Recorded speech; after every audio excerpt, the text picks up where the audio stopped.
of essential rock and roll is learning how to solo over a major chord progression using minor pentatonic or something from the minor family. Okay? Even though your brain, if you're a logical person, your brain is going to deny that and say, no, it's in a major key, therefore you should solo major, and rock and roll says, no, you don't want to do that. So the trick here is, again, setting yourself up with something that's going to work for you, and we are going to start with pentatonic. So what I want to do is just take this little track I got, which is literally an A major chord and a D major chord, which means if I was using Logic, I'd be soloing A major pentatonic or A Ionian or A major, the diatonic scale, and I want to show you what that would sound like, because it'll sound right. Okay, here's A major pentatonic. Especially if I play the right track. Here's the right, the sound here.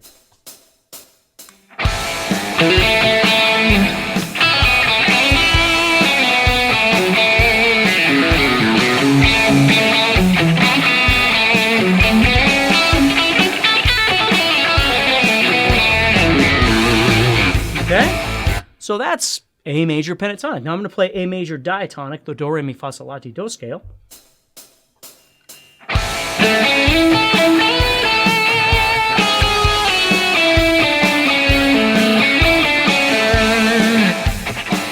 And hopefully what you're noticing is I'm squeezing the rock and roll right out of this poor jam track by playing that. Even though it's the logical thing I should be doing, in rock and roll it doesn't work that way. So what I want to do is I want to interject pentatonic, at the very least, minor pentatonic into this.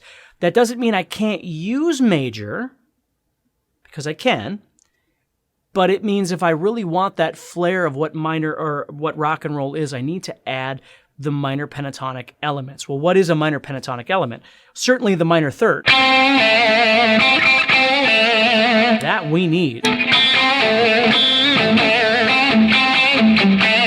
And then the other thing that's really nice is the seventh here. That G, those three notes right there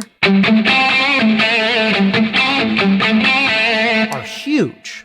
Okay? You have your A, which is your root, your third, which is the C, which is the wrong note to be playing over this C sharp, because this is playing C sharp, but we're playing C over the top, which again makes no theoretical sense, but it sounds wonderful.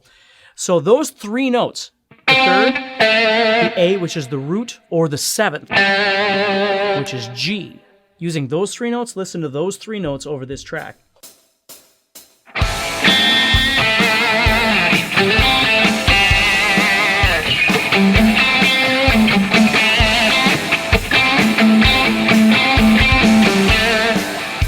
Sounds great.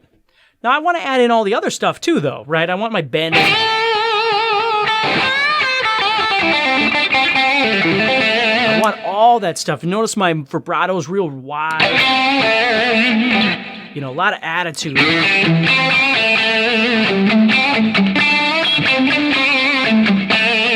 Okay, I want to add all that in. So that's the first step, right? Is making sure I've got the right scale, which is, in this case, is predominantly major pentatonic. I might use a little, minor pentatonic. I might use a little major pentatonic here and there to spice things up, but minor is what I'm really gunning for. And these three notes, the third, the root, and the seventh. I'm really trying to target those. Then I've got my bending and my vibrato, all this other stuff. Now, if I want to level it up a little bit, what I could do is I could move into trying to use some other notes. Now, what I love to use is what we call the major sixth, or the raised sixth, which comes from what we call the Dorian scale. Now, don't worry if you don't know what that is, but what I'm doing is I'm adding in the 7th fret of the 2nd string. So I'm adding in this note right here, which is the F sharp. That's what I'm adding in. And I love the sound of that note. So now if I was playing again over that track, using that note,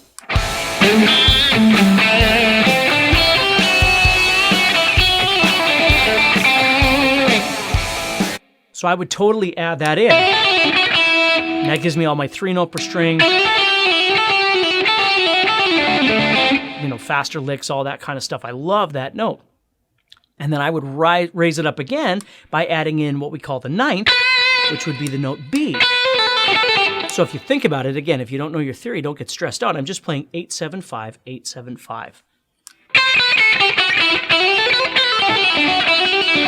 Which gives me 7-5-4 and 7-5-4. So I get 8-7-5, 7-5-4. Okay, so when I go to solo, I'm seeing that pentatonic as my core with these 3 notes. But then I expand by using these other notes. Now, I don't use them all the time, but I like to add them in, right? So I don't have to sit and play everything all the time. That's the beauty here, is the pentatonic is the hierarchy. It's the minor pentatonic that I'm focusing on. And these other notes I'm going to use to color things up a little bit.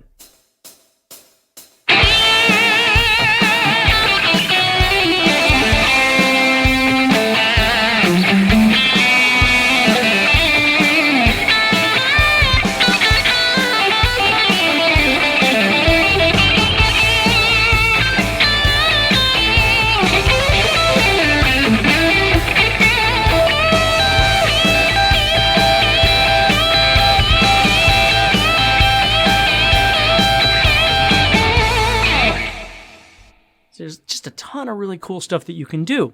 So again, what I want you to work on is using this backing track and explore using the major pentatonic first or the major diatonic, whatever you want, and then look at the minor and how that works. Start seeing that minor pentatonic, or if you're using something else, again, minor pentatonic is a great place to start because it's rock and roll, right? The more I start making everything more eloquent with a lot of notes, like very, very diatonic, I lose certain elements of that rock and roll rawness. So I always like to teach people, think of it as minor pentatonic and then expand the minor pentatonic. But don't just, the entire time. Keep it rock and roll. However, and then throw some cool stuff in there here and there, but bring it back. All those sounds are just wonderful for creating a real rock and roll feel, bluesy rock and roll element. So try that out and see how that works for you.